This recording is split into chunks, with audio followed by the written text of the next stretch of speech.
Hello everyone, I'm Millsdeals, and with the new Terraria update just around the corner, it got me thinking about all the different challenges I've done for fun over the years, such as For the Worthy, the Get Fixed Boy Seed, or even class specific runs. And I realised I've never done hardcore. I've just never done it.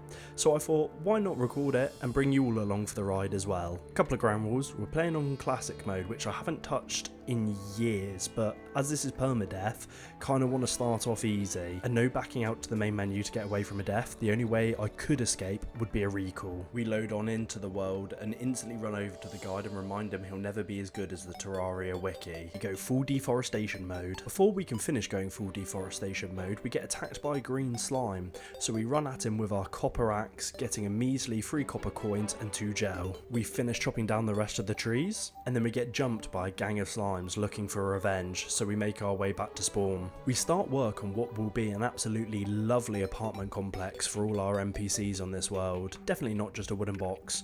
I would never force them to live in that. We finish building our luxurious apartment right as night comes, so we make quick work of a zombie and demon eye with some throwing stars we got from Christmas presents. We're still far too weak to explore on the surface at night, so we hop down the start of our elevator to get some stone which we'll need later for a furnace. We then head back up top, craft ourselves a furnace and slap her down. Now it's daytime, we start heading to the left hand side of our world and we quickly come across the desert. Get to work chopping down every bit of cactus we can to make armor. We see a vulture and instantly run away because nah, we don't want that type of smoke. So we start exploring the right hand side of our world where we come face to face with the corruption, and nah, we're not dealing with that either. Use the cactus to craft up a very comfortable chest plate and whack it on, and then we head straight down the mines, baby. While we're down here, we want to find some stuff that we can craft decent upgrades with, better weapons, better armor. So we scoop up some tin and some lead. We head back up to the surface and we smelt all our ores into bars. We use the tin to craft a helmet and slap that bad boy on. We also craft a tin broadsword. Now we have some okay decent weapons and armor, we head back to the desert to take on the vultures. We make short work of it and then immediately move on to his friend. Kill his friend,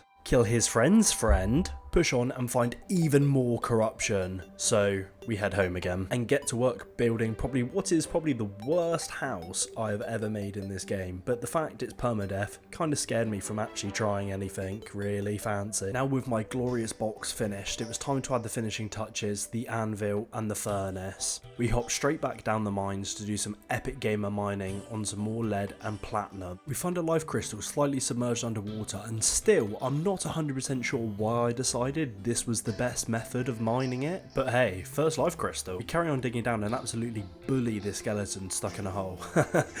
Idiot. Back on the surface, craft up a mana crystal, use that straight away, craft up a lead chest plate and a silver sword. I decide to explore to the right again to see if we can find a chest. I find one, but absolutely nothing good in it. Moments later, the demolitionist arrives, which makes me happy because I no longer have to dig my elevator like a chump. I can just use explosives. And just like that, we get to work. Little did I know how long this task was gonna take. We keep bombing. Oh, and we do a little bit more bombing, and even more goddamn bombing. Also, like, seriously, why is all of this underwater? Speaking of underwater, it was at this point I realised I was literally about to drown, so I rushed to the surface at my lowest health yet. But that doesn't stop me as I go straight back onto the bombing grind. I wanted to make a little pit stop about halfway through and set up with a campfire just in case I got low on health down in the caves. I could have somewhere to regen. We then go for a little explore on the minecart track to see what we can find.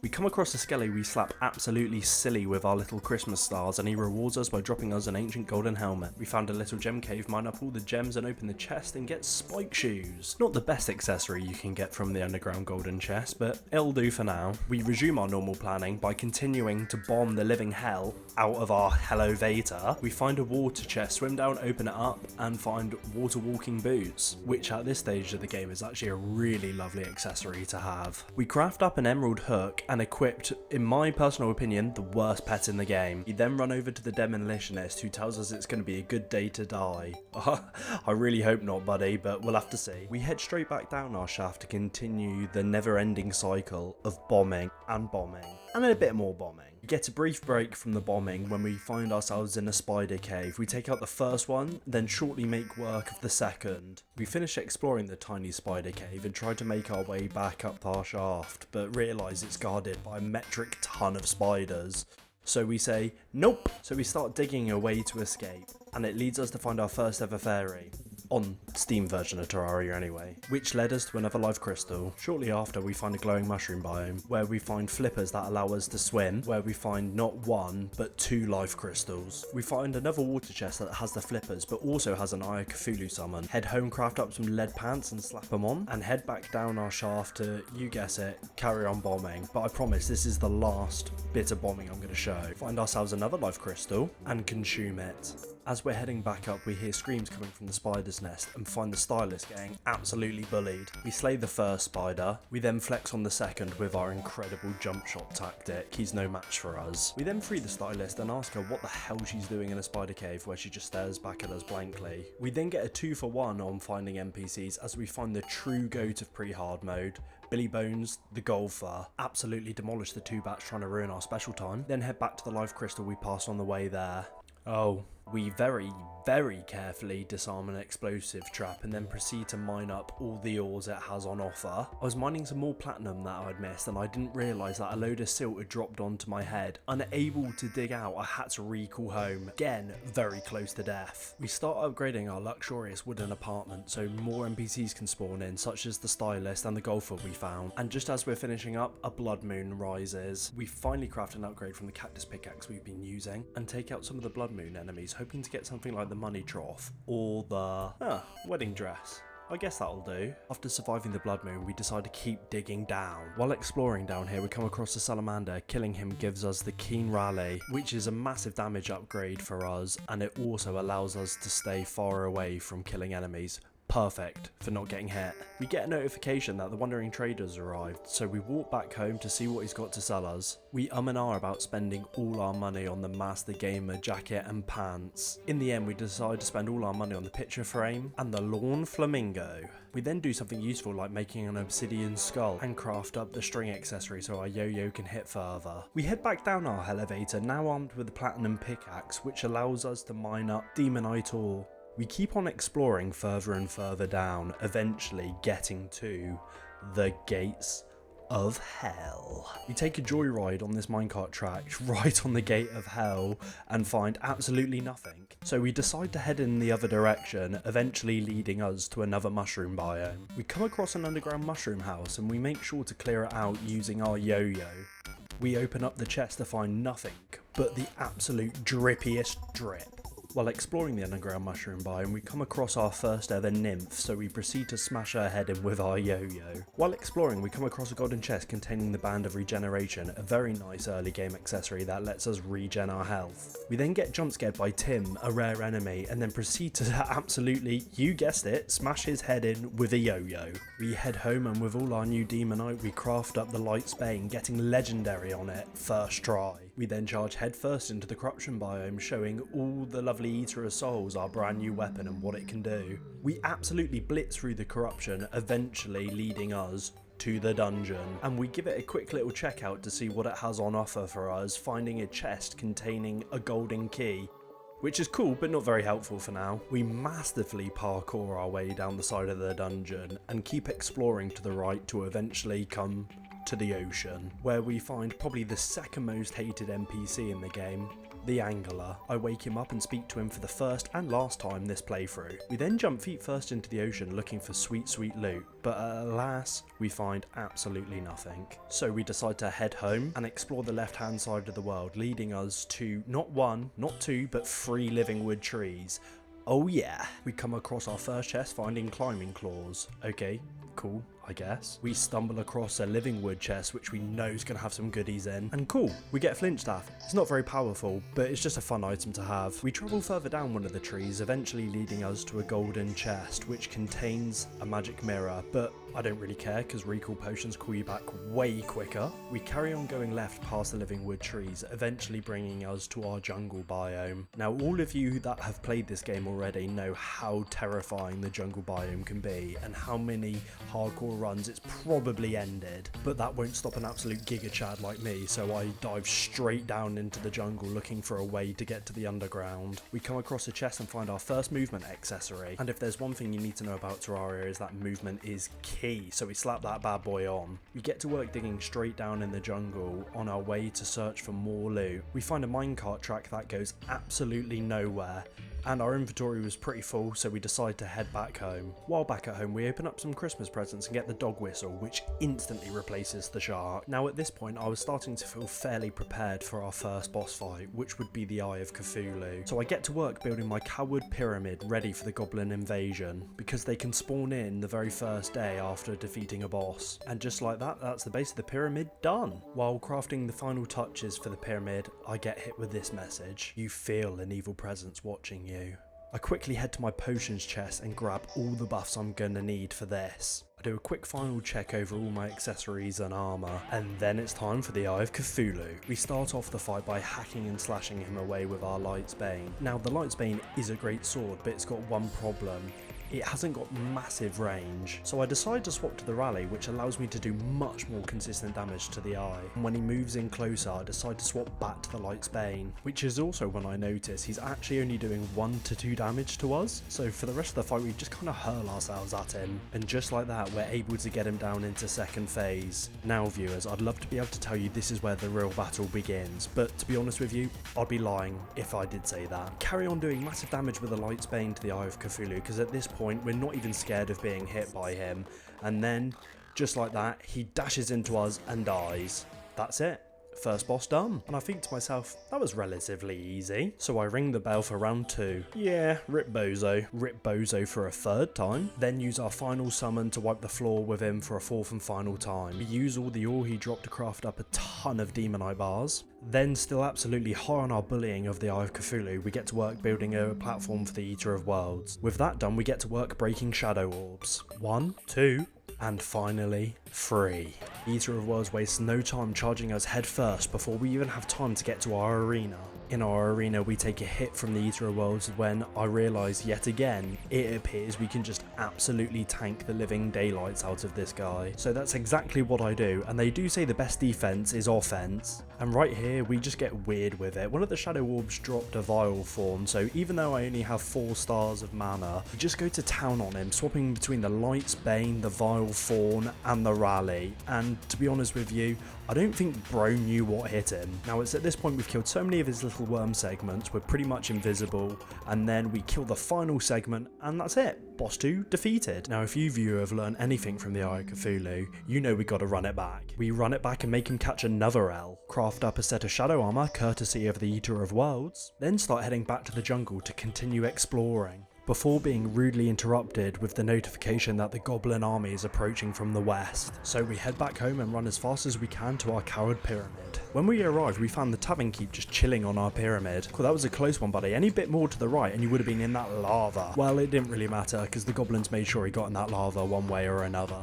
Also a cool fact demonstrated by our tavern keep friend here, because you can't die in hardcore, so no way to get tombstones, NPCs drop them instead. While I was just chilling in my coward pyramid waiting for the event to be over, I noticed the golfer going to absolute town on the goblins. Like, honestly, fair play bro, you're doing a better job than me. And just like that, the goblin army's been defeated with much help of the golfer. I mean, just look at all that loot. With the goblin army out of the way, we decide to head straight back down to the jungle, dropping down our little shaft we made earlier, and this is where I take the most damage I think I've taken yet in the run. But I don't let that stop me as I find our first jungle chest, and everything's completely useless. Luckily, I didn't have to wait long before stumbling upon another chest. We open it up to find the boomstick, which is a really nice early game ranged weapon, but I don't even touch it. Mere moments later, we find everyone's least favourite NPC, but everyone's favourite cuck, the Goblin Tinkerer.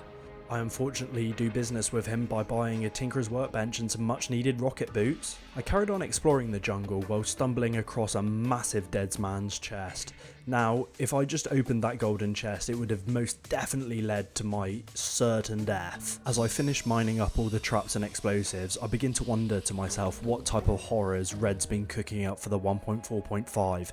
This man absolutely loves traps, so I know he's going to do something absolutely diabolical. After all that work, we open up the chest to find a goddamn cloud in the bottle. Hell yeah, baby, let's go. We stumble across the skeleton merchant and proceed to buy an artisan loaf, allowing us increased radius for crafting. We then hit the absolute gold mine and find not 1, not 2, not 3, not 4, but 5 life crystals in quick succession. We end our jungle trip with one more chest, hoping to find the anklet of wind, but alas, we find another boomstick.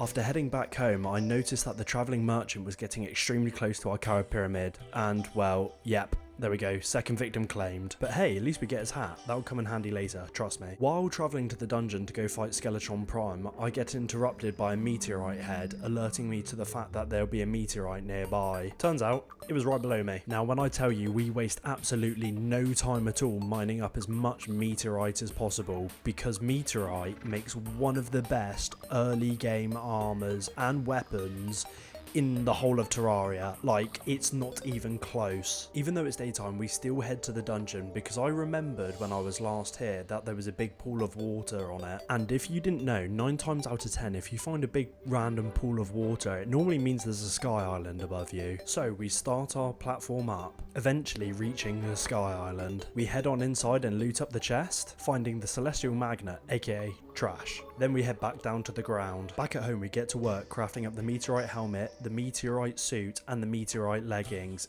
as well as the space gun. We promised the Goblin Tinkerer a new cuck chair, and wouldn't you know it, it worked. He gave us Mythical, the best reforge. Like what we did at the dungeon, we start platforming up next to our coward pyramid, because this is a very suspicious looking bit of water. Almost at the Sky Island, we get dive bombed by 2 slimes, but luckily we managed to grapple on, and then a third one comes in right at the end, but he's no match for us. We head on inside to loot the chest and find Celestial Magnet again. Also, the amount of duplicates I found on this world is crazy. Does anyone else have this luck? Let me know in the comments below. Back in the underground jungle, we continue our search to see if we can find the anklet of wind. And that search didn't take very long at all. I kid you not, it was literally like a minute later. My luck can't get any better. Right? Back on the surface, it's absolutely chucking it down with slimes. We wipe out enough of the slimes to get King Slime to spawn in. And yeah, I mean, at this stage of the game, King Slime's just really like an absolute joke. Doesn't even stand a chance against the space gun. And just like that, we defeat the King Slime. 4th boss defeated. The very same night, we head to the dungeon to take on Skeletron. Yes, I know I was meant to do this a little while ago, but I got really distracted, okay? We cure the old man's curse and Skeletron Prime appears. Now, after the Eye of Cthulhu, I haven't really been worried about any other bosses, but I was a little bit worried about Skeletron Prime. I already messed up and choked by accidentally grappling onto a platform and not being able to jump off quick enough. But we channel our inner Frank Reynolds and start blasting away at his hands. The space gun just kinda does stupid, silly damage. We keep on dodging every bony slap Skeletron throws our way, and then just like that we get the first hand down, quickly followed by the second. Now all that is left is just that big old bony dome of his, and I'm just going to speed this part up because that floating skull doesn't come anywhere near us. And just like that, that's Skeletron defeated. 5th boss down. Now we can make our way into the dungeon. Nah, just kidding, because I chose to go find the Shimmer, because yes, that's the next logical step of progression after defeating Skeletron. We keep digging down until we hit that beautiful, beautiful Shimmer background and we know we're in the right place. We unceremoniously chuck in the travelling merchant's hat to receive his satchel back, which if you don't know, gives you an extra slot in his inventory. And as luck would have it, he spawns in on our very next day, so we head to the desert to see what he has. I have to resist with every bone in my body spending the majority of the money I have left on the chef outfit in reference to Joji and Max Mofo. We finally head back to the dungeon and begin the search for the Cobalt Shield and the Maramasa. Shouldn't take too long to find, right? First chest, absolutely nothing. Second chest, again, not what I need. Third chest, cool, but no. We take a quick little break from our chest diving because we come across the mechanic.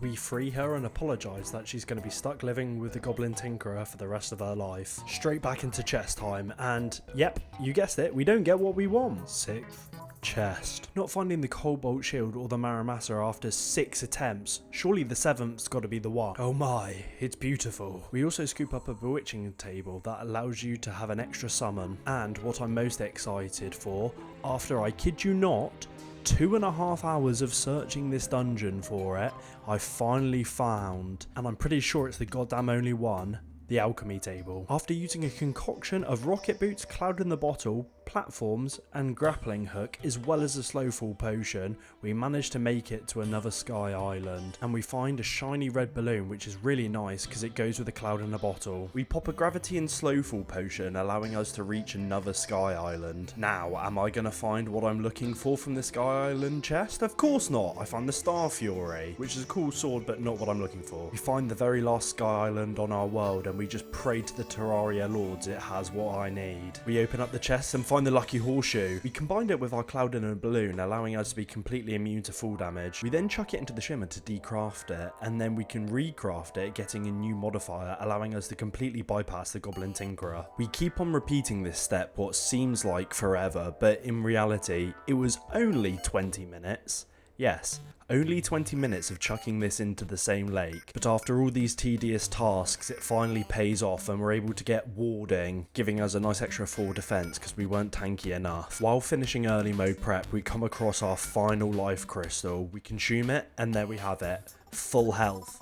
For now. Now armed with a full health bar and decent accessories, we don't just stop at the gates of hell, we dive straight first into the depths of hell. While we're down here, we make sure to pick up a Hellstone Forge, allowing us to smelt higher quality bars. We then start bridging our way right to see what else we can find in hell. Come across our first shadow chest and find absolutely nothing. In our second chest, we find an ornate shadow key, which allows us to have a shadow mimic as a pet. Sorry dog. After searching for a while and not really finding anything, we pop an obsidian skin potion and get to work mining hellstone. And get to mining hellstone we do. I'm pretty sure we wipe out all of hell's natural resources. Carry on mining hellstone to the last few seconds of our second obsidian skin potion before quickly teleporting home. After teleporting home, we craft up an absolute boatload of hellstone bars, and we turn those bars into a molten pickaxe, an imp staff, which is a much needed upgrade to the fletchling, the molten helm, molten breastplate, molten greaves, and then stick the armor in a chest and never actually use it again this run. We start digging down to the underground desert to find Dune Rider boots or a bar statue. It was a complete waste of time, so we head back to the jungle instead. We head straight to the Queen Bee's hive, trying to picture the idea of reverse bee movie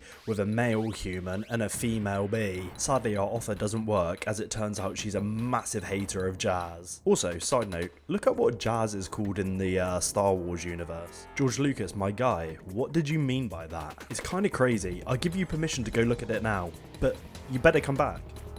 You will come back, right? Okay, weird tangent aside, the rest of the Queen Bee fight, well, it was just really easy, and we just defeat her just like that.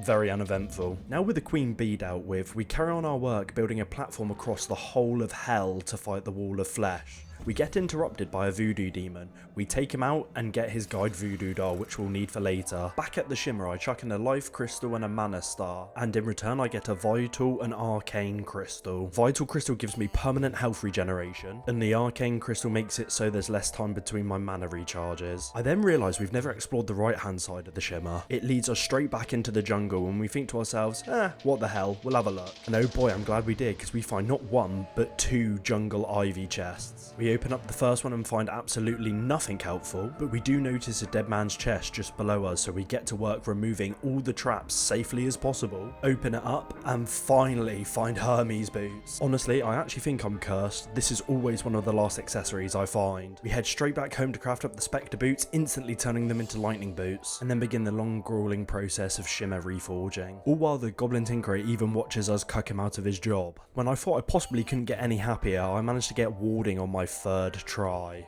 For those of you who don't have extremely cooked attention spans, you might remember when I first met the golfer I said he was the GOAT of early game, because he sells the ultimate thing to deal with the Wall of Flesh. And I know what you're thinking. You're thinking, Millsdeals, how's golf clubs going to help against the Wall of Flesh? While it's not the golf clubs themselves, it's what we do with them. And that thing is playing golf. Well, actually, it's more like cheesing hole-in-ones. Quite a few hole-in-ones, to be sure. So we get another 1, 2, 3, 4, 5, 6, 7 more times. Unfortunately, 7 wasn't actually enough to unlock it, so we had to keep going just a little bit extra until we could finally get it. We head straight to the golfer, who now allows us to buy the golf cart keys. We scoop up all the buffs we're going to need for the fight that's about to commence, and do one final check of our hell platform to make sure there's no issues with it and we'll be able to just travel along it nice and freely. And yeah, I wasn't kidding when I said I made this thing literally pretty much almost the length of hell, like very, very close. Over prepared much? Possibly, you be the judge. After reaching the end of our platform, we get ready for the last boss standing in between us and hard mode. We chuck in the guide voodoo doll and hit all our buffs and begin the wall of flesh fight. The golf cart allows us to easily stay out of the reach of the wall of flesh, and we can continue just infinitely spamming our space gun at his eyeballs. Continue to make quick work of the wall of flesh, trying to dodge as many eye lasers as possible. We get the wall under half health while we still sit at a nice 400 max HP. I think it was at this point when I realised the wall of flesh is actually just going to be a breeze as well. Like, we're not really struggling here at all. And I know you'll be commenting, "Oh, but Mildews, you're so overpowered for classic mode." and well, yes, viewer, you would be right. But I couldn't let easy mode be where I die in this playthrough. Now, with all that yapping out of the way, we have the wall on his last legs, and just like that, a few more shots, and he's down. Turns out I really didn't need to cover most of Helen platforms. Now with the wall of flesh defeated, that puts us into hard mode, and this is where I consider the game to really begin. Kick hard mode off by shimmering our emblem we got from the wall of flesh into a mage's emblem, and then get to work smashing every single demon altar we can, giving us access to hard mode ores. Then absolutely demolish the most amount of wraiths I think I've ever seen. We then start on everyone's favourite part of hard mode, getting the new ores. First of all, we start with cobalt, then we move on to mithril ore, and last but not least, adamantite ore. We mine up our hellforge and turn it into an adamantite forge, allowing us to smelt adamantite bars. While looking for some more adamantite, we come across the wizard. We quickly set him free and purchase a crystal ball and a spell tome. Now, because I found everything pre-wall of flesh really easy, I decided to go mage build for the mechanical bosses. This should make us a glass cannon dealing really high damage but with really low defense, hopefully adding a bit more challenge. We come across our first mimic and we proceed to take him out with our yo-yo, avoiding all damage. It also drops a titan glove, which will come in handy much later. We end up in the underground corruption biome, which can be a very scary place in early hard mode, but with our trusty space gun we still make absolute short work of the corruptors and the clingers. But we need to farm these guys for a bit as they drop souls of night and cursed flames, stuff we'll need to craft better gear. After a while we head back home to craft our first set of hard mode armour, a full mage adamantite armour set. Now fully equipped with our new armour, we take on the hard mode spiders to farm their fangs, allowing us to craft up our first hard mode summon, the spider staff. We then make our way from the jungle to the Hallow biome, which spawns in after you defeat the wall of flesh. As we work on getting rid of the tiny little bit of corruption that somehow managed to survive in the Hallow biome, we come across our first unicorn who drops the blessed apple, which has a 2.5% chance to drop in classic mode. And now viewer, let me tell you, this is where our luck really starts to change. Make a quick little farming area to get pixie dust that we'll use to make wings later. While clearing out some of the living trees to allow the pixies to move more freely towards my farm, we end up killing another unicorn that drops another blessed apple. This was literally 5 minutes after the first one. Now with our farm in full swing, we kill 2 unicorns and the first one drops a unicorn on a stick. Yeah, the 1% drop chance for this item after 5 unicorns is crazy. Much like the underground corruption, the underground hollow is very much needed for progression, but instead of souls of night and cursed flames, we're looking for souls of light and crystals. While deep in the underground hollow, we come across a gelatinous crystal. We quickly mine it up, as we will need this to summon our first boss of hard mode. We're farming for more souls of light, and that's when I notice it, a mechanical eye, which is a 0.04% drop chance if the twins haven't been defeated yet. Surely that's it. I've used up all my luck now. No way you're kidding me, the Rod of Discord. in 17 kills. Right, let me put this into perspective for all of you. Its odds in classic mode are 1 in 500, and it can only be dropped by chaos elementals that are not the easiest thing in the world to farm. One of the most OP items in the whole of Terraria because it lets you teleport to wherever you click on screen. After that incredibly hype moment, we craft up our first weapon of hard mode, the Crystal Storm. We put it straight to use against a wyvern that we'll need to take out to get his souls of flight. Absolutely suck his souls up, and we free this little slime floating in the sky. Kind of. We finally kill the last wyvern we need. Try to suck up his soul when it pulls an epic dodge. Take 2 and we get it. Now just to finish off getting all the pixie dust we need when we get a hallowed key. Yeah, I don't even know what this luck is anymore. Craft up our fairy wings and slap them on. Then I do the crystal glitch to get pretty much unlimited money just for reforging. Look, it might be controversial, but I'm trying to make a video here and I don't have time to just waste endless amounts of time grinding money on reforging. Reform the Crystal Storm to Mythical, find ourselves in an underground mushroom biome and notice that there is a truffle worm used to spawn Duke Fishrom, and it gets away, so we won't be able to do Duke Fishrom. What a shame. Back farming Souls of Night, we step on a geyser, then another geyser shortly after, hidden by the Hellfire Yo-Yo, taking a decent chunk of damage but still surviving. We use the Souls of Night we just collected to craft up the Cursed Flames book and reforge it, getting Mythical. Now well armed, we take on our first boss of hard mode, Queen Slime. We kick the fight off by using Cursed Flames and it does incredible damage, absolutely melting through our health bar, while also inflicting the debuff of Cursed Flames, making her take even more damage. The only downside of this strategy is she's a very projectile heavy boss, and with my Cursed Flames everywhere I was really starting to struggle to see her projectiles, so I had to switch it up and I moved to the Crystal Storm. Now this has a much shorter range, forcing me to get closer to her, but we're actually doing a really good job at avoiding her attack, so I decide to switch back to the Cursed Flames. I then proceed to get absolutely done over by my Cursed Flames as I miss a load of her projectiles and end up taking a big chunk of damage from it. The rest of the fight goes pretty smooth, swapping between Cursed Flames and the Crystal Storm,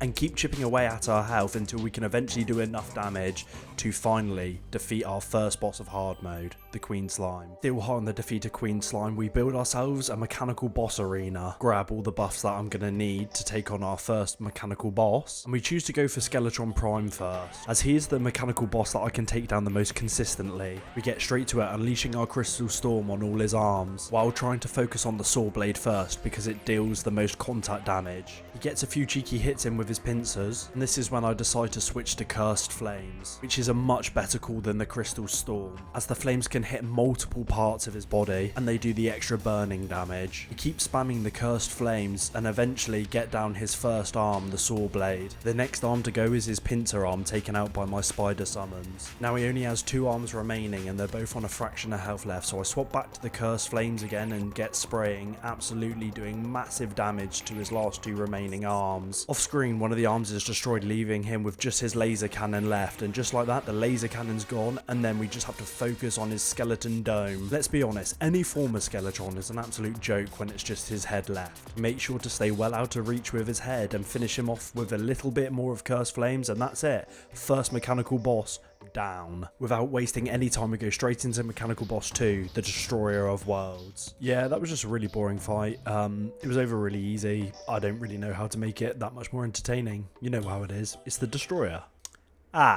Well, I say but to be honest with you, didn't actually struggle with the solar eclipse like I thought I would. It just took a long time, but we got an ice spring, so that's pretty cool. That's like another really rare item from a rare enemy. And just like that, we beat the solar eclipse. Just minus a few different NPCs. Sorry. Now waiting for the next night to fight the twins, I start to prep for my melee build after the mechanical bosses and craft the Knight's Edge and just add some finishing touches to my little boss arena, just in case I ever get stuck on something and kill my momentum. As night falls, we summon on up the twins and begin to get to work. The main one we want to focus is Spasmatism, as he pulls an absolute Uno reverse card and starts using Cursed Flames back at us. I do however end up swapping to the Crystal Storm, so I can focus focus more on spasmatism without accidentally hitting retinator. We find ourselves sandwiched between the two and take a direct contact hit from spasmatism, but we manage to get some distance and get him down into second phase. At this point in the fight we really want to stay away from his big flamethrower attack, but unfortunately I time my jump wrong and take a massive hit from it. Spasmatism manages to gain some height and begins to dash at me. I desperately run away trying to avoid it, using the Rod of Discord to help, and then immediately start trying to crystal storm him as well. He comes back up from the ground and hits me with another massive flamethrower, but I focus all my fire on him with a crystal storm, getting him incredibly low. He then immediately starts to dash at me again. I fire a few more shots to the crystal storm as I run away. I get ready to launch even more crystals into him. I tried to teleport away with the Rod of Discord, but he flips and turns and ends up melting me, but I switched my crystal storm and just like that finish him off. Okay, now the hard part's done, we just need to take out retinator.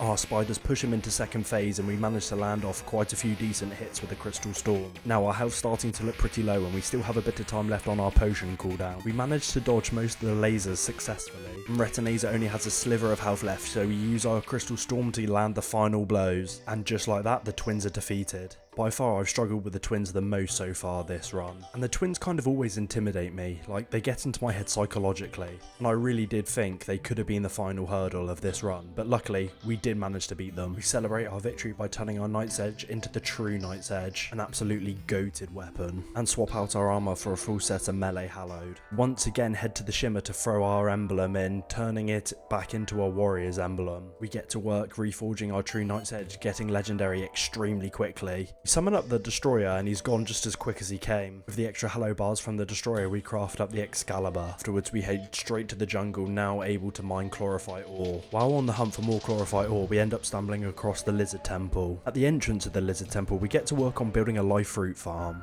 Now as many of you might know, life fruit actually starts spawning after you defeat your first mechanical boss, but as I was still finding this quite easy, I resisted on consuming any life fruit until actually beating all 3 of the mechanical bosses. While searching for life fruit, we make sure we kill every single turtle we see, as we desperately need their shells for an armor upgrade later on. We find our first piece of life fruit. We start expanding our life fruit farm as we're finding it's not really being that beneficial at the moment. And it's at this point I'm kind of kicking myself I didn't start work on this as soon as I entered hard mode, because then it would have saved me a lot more time now. We start heading over the top of our lizard temple to see what we can find on the other side of the jungle. That's when I see it.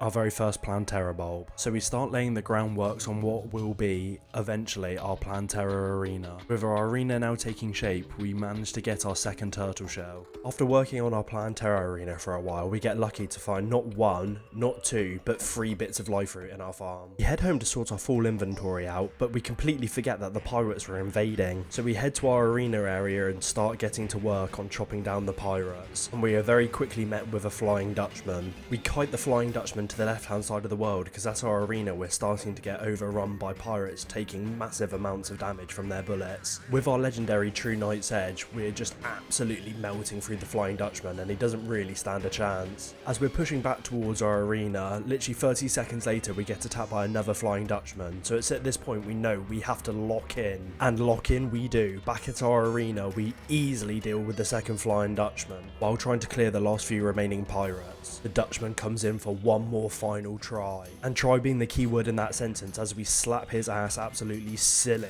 Well, actually I'm pretty sure a boat doesn't have an ass, but you know what I mean. Straight back into the jungle now, and we find 1 measly life fruit in our farm. While we're down here we decide to head back to our Plantara arena and fully finish it off. And while mowing down enemies, we get the jungle key. Put the finishing touches on our Plantara arena and we think to ourselves, we now have the jungle key and the hallowed key. And we say to ourselves, all this key luck, how hard could it be to get the desert key? Yeah, I spent 2 hours solid in the desert. Didn't get it. Surely we must have more life fruit by now. And we did. We had a whole whopping 2 pieces. As I carried on exploring, desperately looking for life fruit and failing to come across any, I find another Plantara bulb. And then another Plantara bulb. Like at this point we're almost on track. For as much life fruit as we found a Plantara bulb to match it, which is kind of crazy. But after all this time of searching the jungle, we now finally have enough resources to craft up the full set of turtle armor. We once again head back to the jungle to check on our life fruit situation. We're instantly greeted with another Plantara bulb, this time in our farm, and getting 1 piece of life fruit. Yay! I don't think I've ever actually struggled to find life fruit this much in Terraria. Normally I just build a farm and they just spawn in naturally and I don't really have to think about it too much. So I put my detective hat on and searched the Terraria wiki, and that's because in every other mode other than classic it grows 25% faster, and this just feels a bit silly to me. Like, you don't get less life crystals or more life crystals depending on what mode you play, so why not just make it unified across the whole board? Okay, rant over. Also, while I was sleeping I suddenly realised, why have I not been using spelunker potions? They show life fruit, and I just completely forgot about that. So let's get back to it. Now armed with spelunker potions, finding life fruit was actually a breeze, and we just keep finding life fruit after life fruit after life fruit. We then stumble across a chest and have a gander inside, finding the feral claws, instantly taking it home to combine with our Titan glove, giving us the power glove, which is a massive upgrade to all of our melee damage. We then make our final push for life fruit, searching high and low across the jungle, and to be quite honest, I still can't get over the Plantara to life fruit ratio. Like, I don't know if this is normal for classic mode, but I just found it kind of insane. And after that long grueling process, we finally found it, the very last piece of life fruit we needed. So we head to the shimmer and chuck in a regular piece of fruit, use our remaining pieces of life fruit, and then throw the last piece in. Now Ambrosia just lets us permanently build a mine quicker, so I should have used that earlier in the game, but Aegis fruit gives us a permanent increase to our defense. Now viewers, it's that time again, so we make sure to gather up all our potions and buffs we're gonna need for the fight ahead of us. We charge straight over to Plantara's bulb and mine it, summoning her in. Now Plantara's first phase is always the easiest, as she moves so much slower and shoots out these little petal darts, and they're fairly easy to get out of the way of. Our True Knight's Edge is doing good damage to her, and we keep consistently chipping down her health, but we decide to mix it up a little bit and swap to our Yelt's yo-yo, and oh my god, this thing just starts absolutely melting her health. And with just a little bit more melting from the Yelts, it really doesn't take long at all before we're able to get her into her second phase.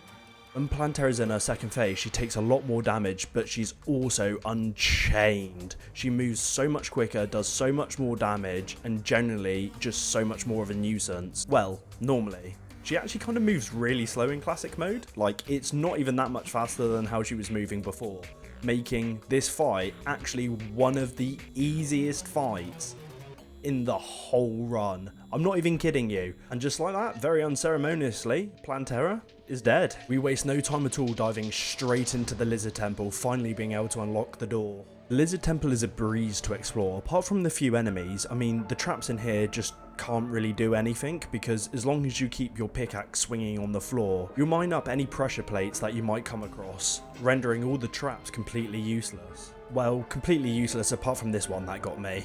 Good job. We eventually come to the entrance of Golem's chamber. We build a nice and simple straight platform line for Golem, because that's kind of all it takes. And after finishing the arena, we don't fight him straight away, because after defeating Plantara, it actually unlocks a harder difficulty of the solar eclipse, allowing the mini-boss Mothron to spawn, and we need one of her drops. So after heading home and using one of the solar tablets we got from the Lizard Temple, we summon up the solar eclipse, now with all its upgraded enemies. You don't have to wait long at all before our very first Mothron spawns in. She's actually very easy to take out, because her attack pattern is very similar to the Queen Bee's, so we just make sure to dodge up or down when she dashes at us and just fly around kiting her a little bit while she's trying to chase. And after a very quick fight, she goes down, sadly not dropping anything we're looking for. As the day's coming to an end, we begin to worry that we'll only get the one Mothron right as another one appears. We rinse and repeat the same method as before and successfully take her down.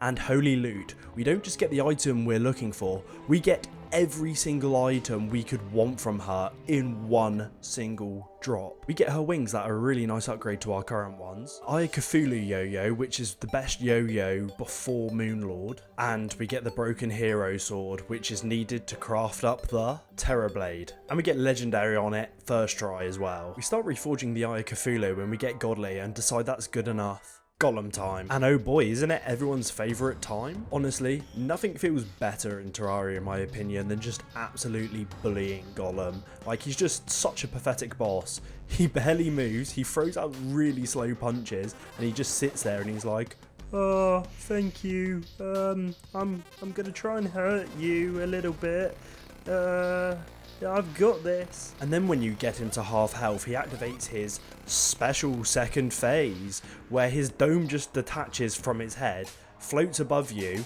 and then bro gets a little bit of hops. As you can see, it's not even enough to reach my platform to deal contact damage, and just like that, we defeat Golem, then proceed to absolutely wipe the floor with him time after time after time. So we need to collect up beetle shells. That will allow us to craft our final armor set. We head home and craft up the celestial stone, turning it instantly into the celestial shell, and make our full set of beetle armor. We then begin the process of reforging the majority of our accessories to menacing to deal extra damage, as we don't really need the warding accessory anymore because we are very, very tanky. Now there was one more accessory I really wanted before fighting the Moon Lord, and that's an upgrade to our obsidian shield. This item does also come in two parts, so for the first part we'll need to take out paladins in the upgraded dungeon after defeating Plantara. We also get insanely lucky here after our 7th paladin drops the paladin's shield as well as his paladin's hammer. We then also get a natural solar eclipse spawn, but it doesn't really stand much chance against us. But we do get the deadly sphere staff, which is a nice upgrade to our summon. Now with this run being in classic mode, I've actually got no way of getting infinite flight fast enough to fight the Moon Lord,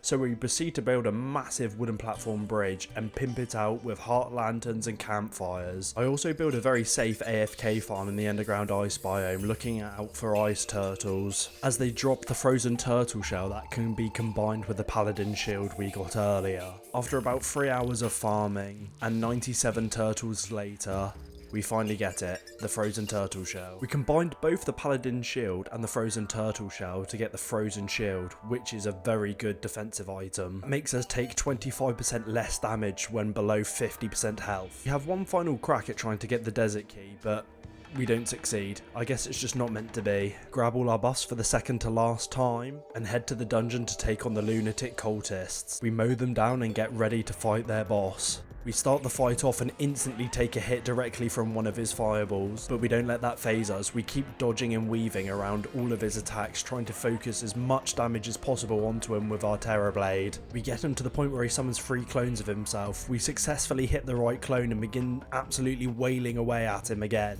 We keep dodging all of his attacks fairly easily, all while trying to maintain focus of fire on him directly. We get him to his cloning phase again, successfully find the right one, drop down and whack him, and then just like that, that is the lunatic cultist defeated. But you know what they say, there's no rest for the wicked, and we're instantly thrown into the vortex pillar. Now the vortex pillar is normally one I really struggle with, as it just becomes a bit of a projectile spam hell. We do end up taking quite a bit of damage, so I run back into the dungeon to hide there for a little bit and just gather my thoughts after defeating the lunatic cultist as well. I use the dungeon as cover, allowing me to take out a lot of the enemies with ease. After repeating this setup for a little while, we are able to finally break the pillar's shield and move on to damaging it directly. We sit directly underneath the pillar, swinging away at it and any enemy that spawns in, and we're able to do this surprisingly well, eventually destroying the pillar, making sure to collect up the fragments. Next, I decided to move on to the solar pillar, which is actually the one that scared me the most, so I thought I might as well get it out of the way. But I actually had the easiest time with it. I just sat here in this one spot, taking out any enemies that came my way, and after a while we eventually take out enough enemies so we can start working on the pillar, and just like that, that's the solar pillar done. To be honest with you, I was shocked how easy this was. Like, I normally die all the time to the solar pillar and I was kind of stressing about it, but so easy. I literally didn't move from that spot. Using the solar fragments, we craft up our final weapon, the Daybreak, and reforge it what seems like forever, so we finally settle on just keeping it godly. Now onto the second to last pillar, the Stardust pillar. Now in my head, I always found this pillar the easiest pillar by far, but for some reason, this playthrough, it kind of kicked my ass a little bit. Luckily, it spawned right above the desert where I had my nurse, so whenever I needed her, I would just go back and heal with her, so that was kind of clutch. And eventually, after sweating like my life depended on it, because it really did, we managed to break the pillar's shield and focus on destroying it with our Daybreaks. We successfully take down the pillar and scoop up the Stardust fragments, and craft up our final summon, the Stardust Dragon. Now for the final time this playthrough, we grab all our buffs, quick armor and accessory check, and head to the final pillar, the Nebula pillar. The Nebula pillar goes okay. I mean, we do take quite a bit of damage here and there, but it's not too difficult because we can warp home and heal whenever we need to. And after a while, we manage to break the shield around the pillar, and we get to work taking it down and scoop up the Nebula fragments. We teleport home and craft up the best healing potions we can in the game with all our fragments, and then we begin to wait heart beating, adrenaline coursing through all my veins, sweat dripping down my brow as this whole playthrough has come to this moment.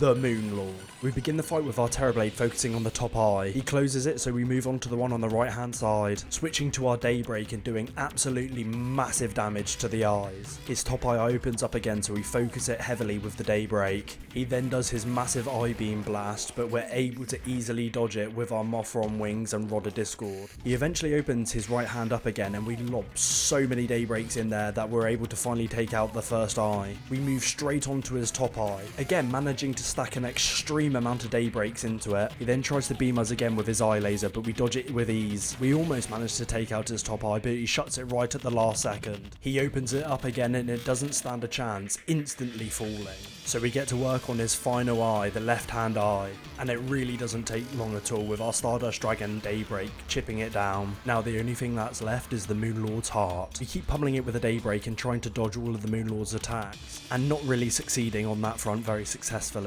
But with a fresh health potion and so many Daybreaks into his core, there was little more that the Moon Lord could do to stop me. And I've finished my first ever hardcore run completely deathless. This point in real life right now, I was actually losing it.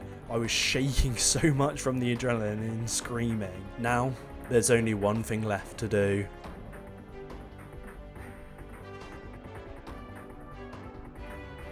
And there we have it. My first ever YouTube video completed, and what an experience this has been. What a learning curve. To be honest with you, making a hardcore video as my first ever video was actually a little bit daunting. I kind of put off trying to edit it and everything like that because I didn't want to waste a load of time doing that and then just end up dying, so luckily I'm glad that didn't happen. Now, I know this video is not perfect, but it's my first ever video, and what a journey. I did hope to have this video out on the actual day of the new Terraria update, but I just found myself going over stuff that I'd already done and not liking it and redoing it and getting it to an overall quality that I'm really happy with. It's really interesting as well, like it's given me a whole new perspective on Terraria and actually how to play the game. Like there's certain things I can do to just make this whole process so much more enjoyable and easy, like really allowing to give myself time to do extra little things so I can make it look nicer for all of you guys. And that's right, I'm not stopping here. I've already got quite a few different ideas in mind before I even knew the new update was coming out, sort of as recently as like now. I've tried to stay away from as many spoilers as possible from it because I thought it would be really fun going into it completely fresh for my next challenge, and also maybe actually trying to add a bit of live commentary in. With everything being fresh, I might have some more things to say. Again, this is all a very new process for me, so interesting, thinking slightly different to how I normally would, and how to actually make an entertaining, hopefully entertaining video for everyone. Right, I think that's enough yapping for me. I just want to say thank you to everyone who's watching, and if you've made it this far, give us a like, and why not hit the subscribe button while you're down there. It'd really help the channel out. Considering the time of making this video, the channel has 0 subscribers, so whatever you can do. And we're gonna leave it here. I just wanted to say from the bottom of my heart, thank you all for watching, and we'll see you in the next one.